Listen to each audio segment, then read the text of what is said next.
The Galaxy S23 Ultra has been arguably the best Android phone you can buy in 2023, but the OnePlus 11 has stood out for being a really good option, going back to the roots where OnePlus was giving you a really high-end, phone for a good price point. $699 on this one, super high RAM, very fast CPU on the OnePlus 11.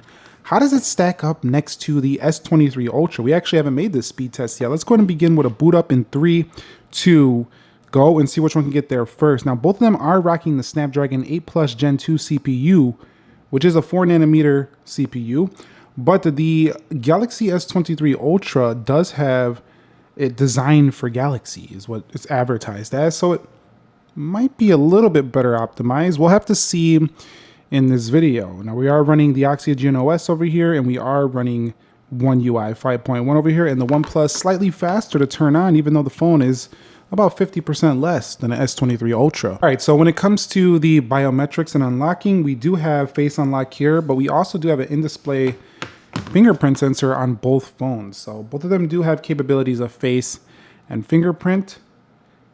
I do find that the OnePlus's animations are pretty cool, but in terms of actually unlocking both of these, it's not a great deal difference. The OnePlus might be a hair quicker with its animation look, but again, you could tweak those settings in the Samsung device and make it basically, about the same look and speed.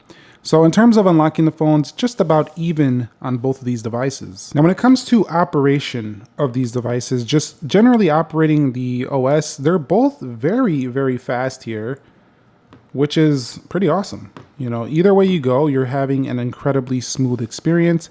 I think it's not so surprising for the OnePlus device, as OnePlus is known to be a super smooth device. We do have a little bit of stutter in YouTube still on the OnePlus phone, but over here for Samsung, they're historically been a little bit choppy with the overall smooth factor, whereas the OnePlus has been known for this. So having this high amount of RAM on the OnePlus, it does have a ridiculous 16 gigs of RAM right here, one Oxygen OS 13, Android 13.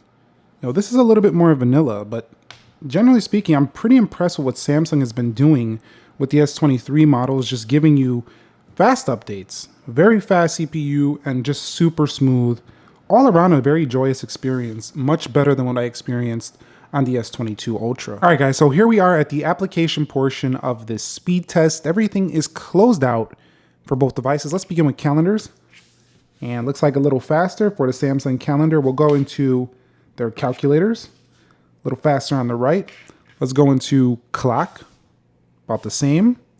Weather, pretty much the same. This is pretty nice that you can get a phone like the OnePlus, giving you an experience that, again, rivals the performance of a $1,200 phone. I understand we don't have an S Pen. I understand the Samsung does have the better cameras, but I just really like that you have this option. It's really awesome.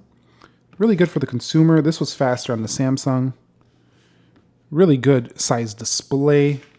But some people are not fans of the Oxygen OS, and I could understand that too. The polish of One UI is pretty awesome. Faster on the left. The smooth factor is just about even now. I do think Samsung could still work when you first boot up the phone. It can feel a little bit stuttery, but overall, I'm pretty impressed with what they've done here. Let's go into eBay, and I like that one on the right. Let's see about Dead Trigger 2 here. And you'll see we do have like this game boosting thing happening on the OnePlus. We'll hit play, and Samsung looking a little faster. Now, in this respect, you're going to have a really big screen on both. Your punch holes are in different locations, one in the middle, one off to the left. But the Samsung's probably the better phone here for gaming because, it does have the bigger screen, which is going to be more immersive. Now, OnePlus, though, you can argue might be a little bit better in terms of gaming as well because it has a lot of RAM, it has a really fast CPU, and it has a game boosting mode. But I still like the Samsung for its vivid screen, really good graphics performance, in addition having, just it's mostly the screen. I'm just going to repeat myself. It's mostly the screen. It's bigger, more vibrant. And the squared feel actually is very nice for when you are playing games. Let's go on to Call of Duty. But the OnePlus is an excellent gaming phone as well. It's got the gaming engine. if you're looking for excellent gaming performance at a much cheaper price, this is probably going to be one of your best options. OnePlus will probably be one of your best options if you're looking for an alternative option. So getting into Call of Duty here, about even. Look at that.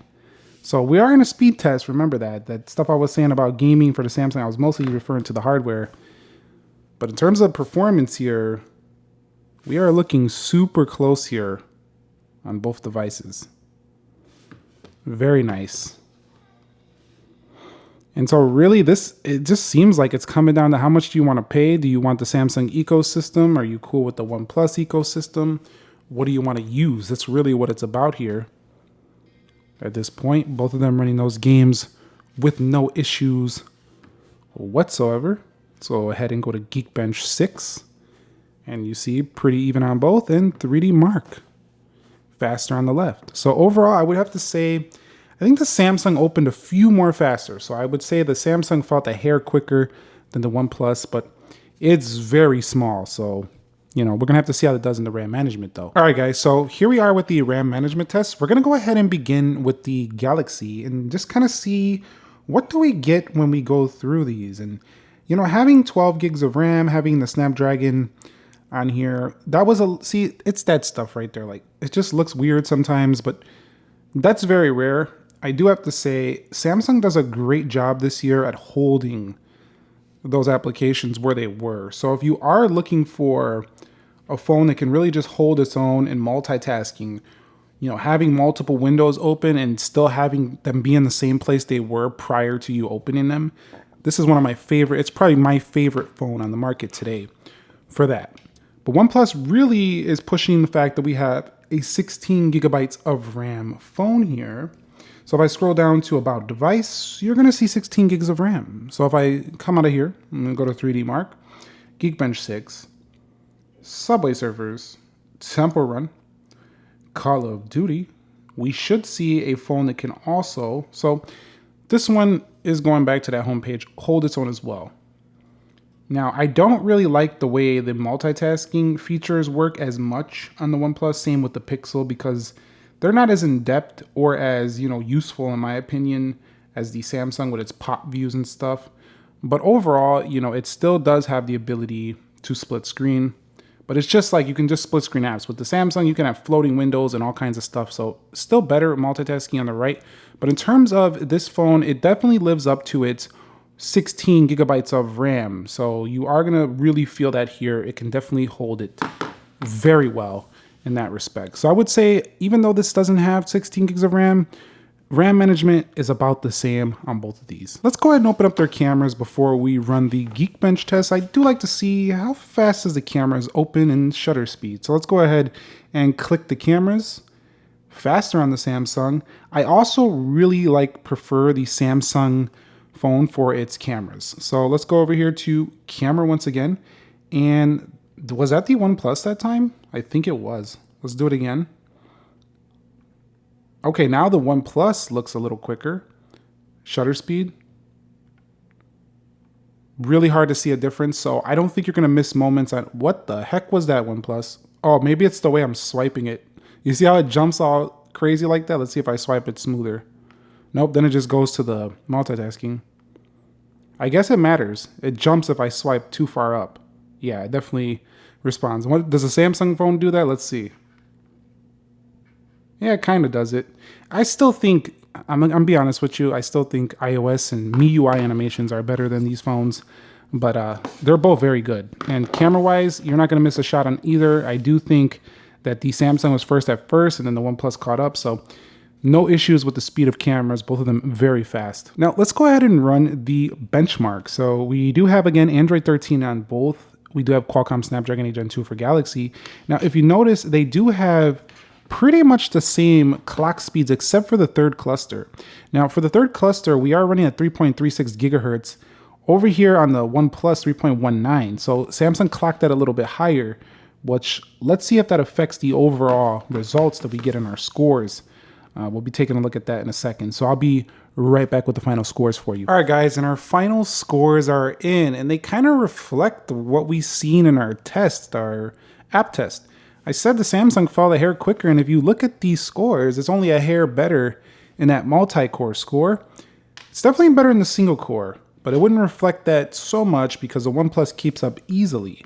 Still very respectable scores on both devices here. Let's go ahead and take it over to 3D Mark, and we are going to now run a Wildlife Extreme test. What we're looking for here is which one has the better graphics performance. So let's go ahead and press play, and I'll be back when they are done running this test, and we'll check out the frames per second. This should give you a better idea of what you can expect in your gaming department. All right, so in our Wildlife Extreme score, this is pretty interesting. We have basically evenly matched in the frames per second, 21.90 on both. Now, I was running my mouth about gaming being the better experience on the Samsung, and that is still true, I think, mostly due to the larger, more vivid screen. But the OnePlus, in terms of actual performance, will be dead even with the Samsung Galaxy S23 Ultra. The overall score was literally only 4 points higher and 87% better than other devices. So literally, the OnePlus is like a cheaper alternative to buying an S23 Ultra in the performance area. And that's the final conclusion here. If you guys found the video helpful, entertaining, informing, do me a favor, click that like button for me. Let me know which phone you would pick down below in the comment section. If you found this video helpful, entertaining, informing, click the like, and I'll catch you on the next one. Nick here. Be sure to be well, and peace.